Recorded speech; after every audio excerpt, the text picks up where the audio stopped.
Elton John's hand stopped on the keys. Not at the end of a song. Not at a natural break between phrases. Mid-note, mid-breath, in the middle of something the studio audience had not wanted to end. His head came down slowly until his forehead was nearly touching the fallboard of the piano. 300 people who had been pressing forward in their seats went completely motionless. Jimmy Fallon was standing at the side of the stage with both hands open at his sides, looking at Elton the way you look at something you do not yet have a name for. It was a Thursday night on The Tonight Show starring Jimmy Fallon, and Elton John had already done the thing that only Elton John can do: make a room feel as though it has never heard music before. He had come out in the full spectacle of himself.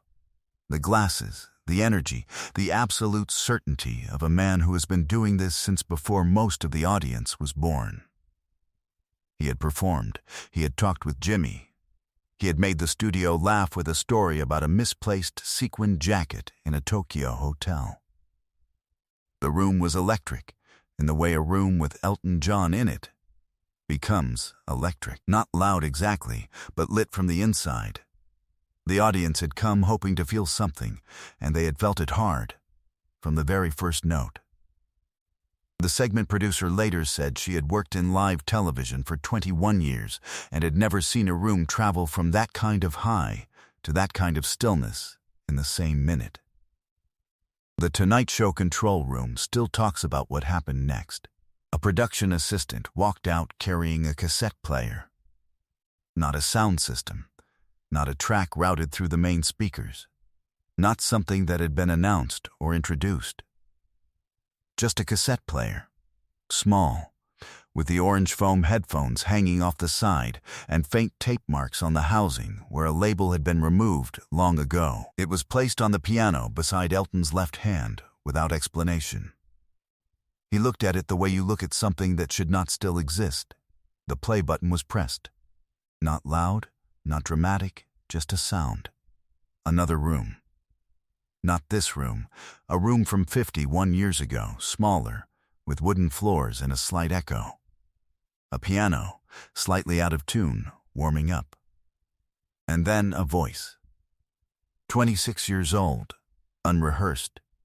Alone in an empty hall with no audience, and no reason yet to be anything other than exactly what it was.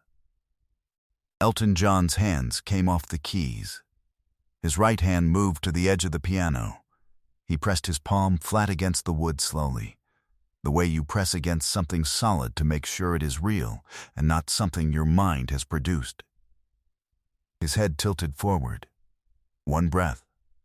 Then, from somewhere in the recording, the piano stopped and footsteps crossed a wooden floor and a door opened in a corridor, and before the tape could settle into silence, a woman's voice began speaking. Quiet, unhurried, certain.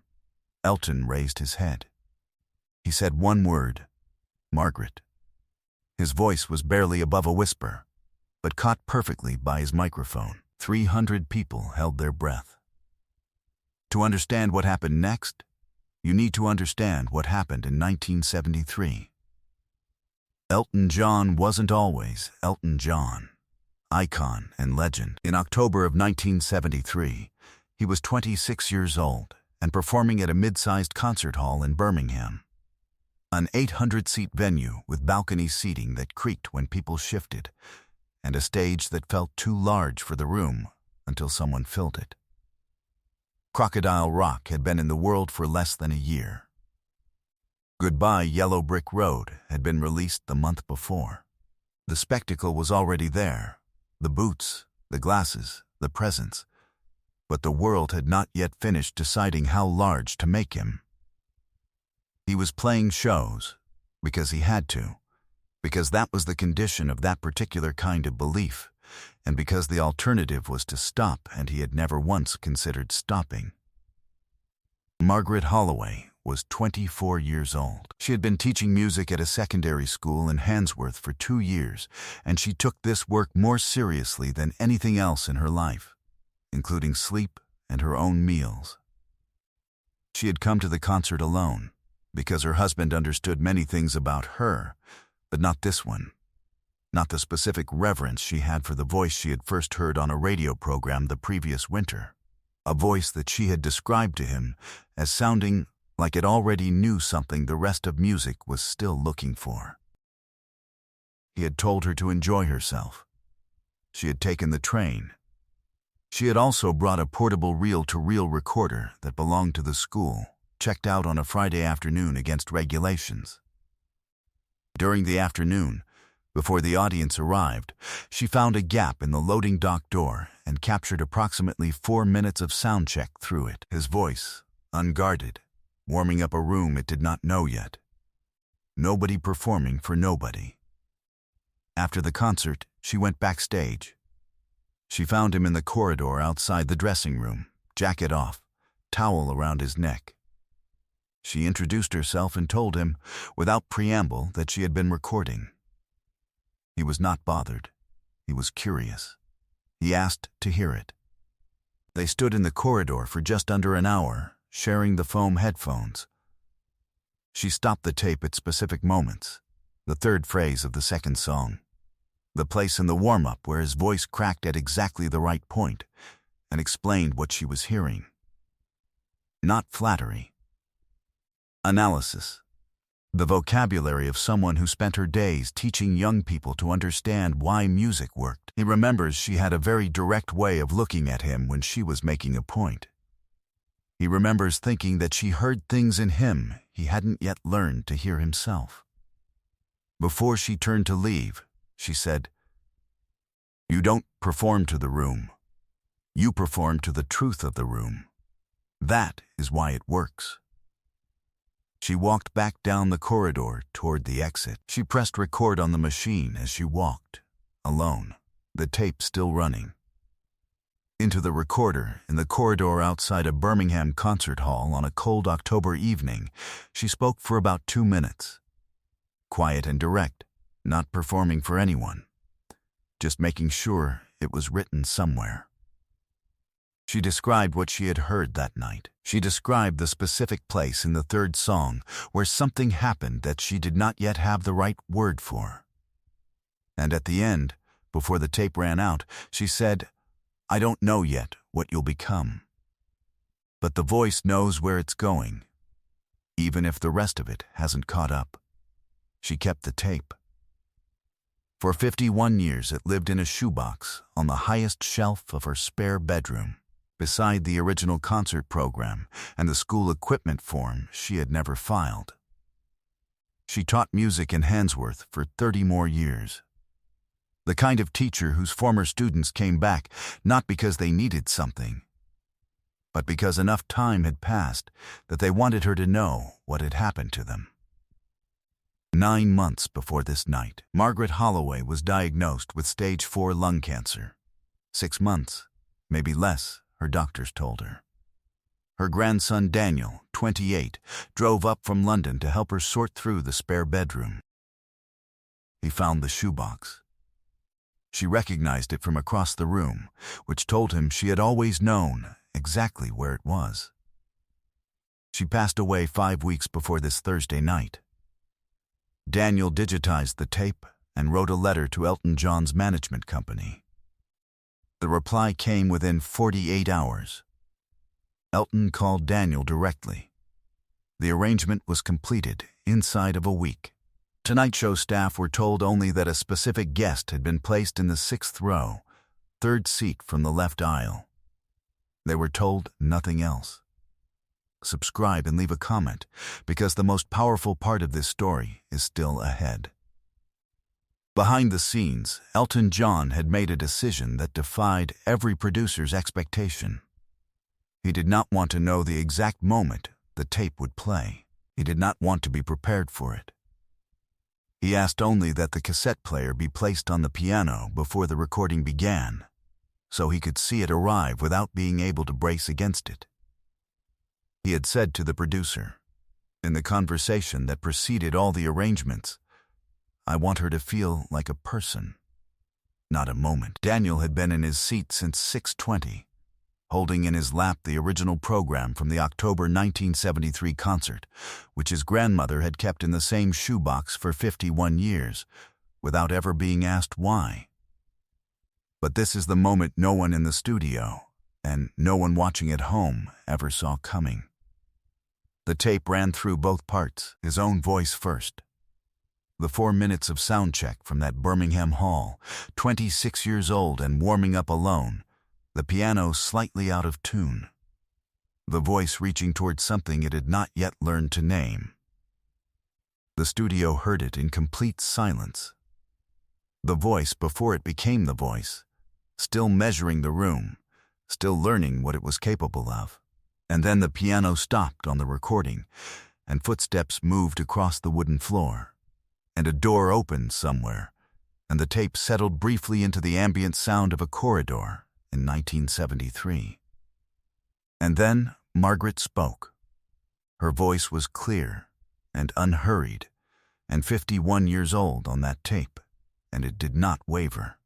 She described what she had heard that night in the way that she had always described music to her students, specifically, without sentimentality, naming the exact moment and the exact thing about it that mattered.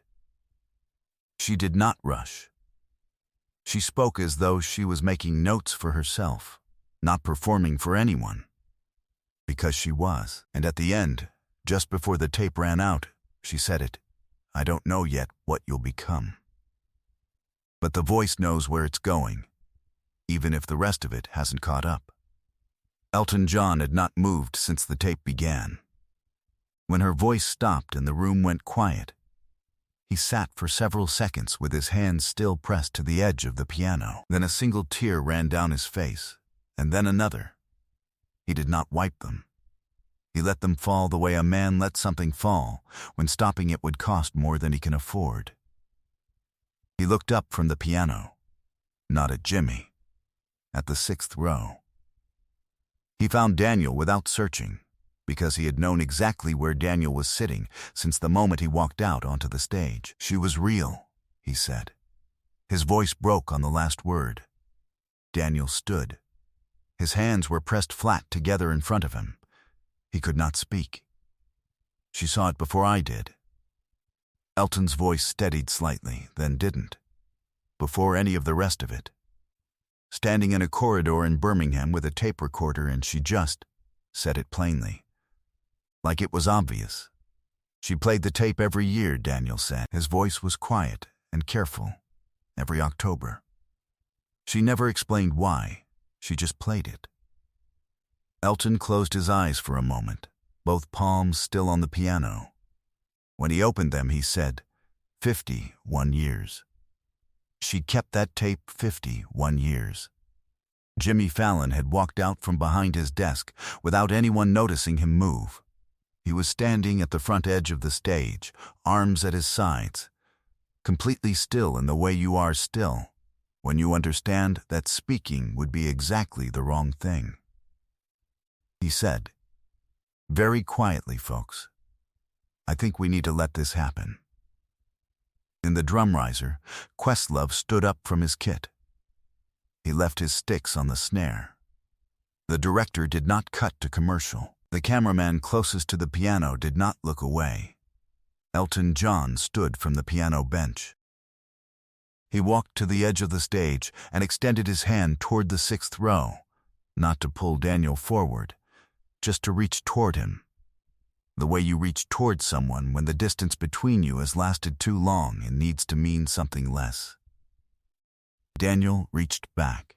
They held each other's hands across the space between a stage and an audience, while 300 people watched in complete silence. And then one person began to clap. And then the room rose. The standing ovation moved outward from the middle like a wave, reaching the walls before anyone had thought about what they were doing. Share and subscribe. Make sure this story is never forgotten. After the cameras stopped, Elton John stayed in the building. He sat with Daniel for 40 minutes in the side room off the main studio, the cassette player on the small table between them, neither of them in a hurry to be anywhere else. He asked Daniel to tell him about her, about the 30 years of teaching. about the students who had come back, about what kind of person she had been in the ordinary life she had built after that October night in Birmingham. The cassette player was left in Daniel's hands when he stood to go. Margaret Holloway died on a Monday morning in early November, 5 weeks before that Thursday night on The Tonight Show. Her diary in the final months was small and practical. The weather, her grandchildren's names written down, what she had seen from the garden in the mornings. She had written Elton John's name only once across all those final pages, close to the end, beside a line that said nothing else. I hope he remembers Birmingham. He did. He had always remembered. Some voices reach farther than the room they were recorded in and travel on long after the tape is stopped.